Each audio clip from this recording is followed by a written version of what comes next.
Biktima naman ng pangalay isang batang 7 taong gulang sa Libmanan, Camarines Sur. Narito report ni Chino Gaston.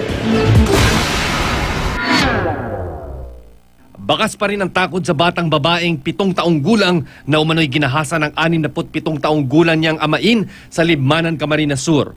Base sa investigasyon, nangyari ang umano'y pangahalay ng pabantayan ng bata sa live-in partner ng kanyang ina.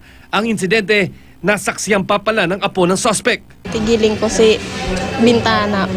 Tigiling ko kung may tao. Tapos tigbukas ko si bintana. Nahilig ko nga niya. Si Lolo. Tapos si Aki, nakaarog kayo. Itong ang kamot sa mata. Nagsumbong ang biktima sa kanyang kapatid na agad namang nag-report sa barangay. Inaresto ng mga opisyal ng barangay ang suspect at dinala sa pulisya.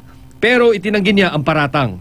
Kukang ko lang po ito, akar kay lambing, pag ito apos po nagdalagan.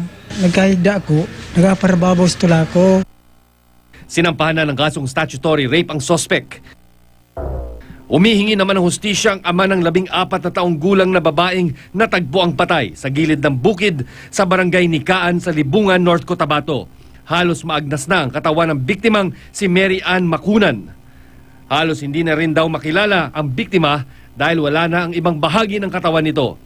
Hinihinalang kinain na ito ng mga pagala-galang aso. Ngayo lang kustisya sa akong bata nga muna tabo. Akon, pangayo mga matagan mangayo ko lungon daan para makauli sa monto. Kaya para may mutang ko siya. Sa investigasyon ng pulisya, lumabas na hinampas ng matigas na bagay ang ulo ng dalagita kaya siya'y binawian ng buhay.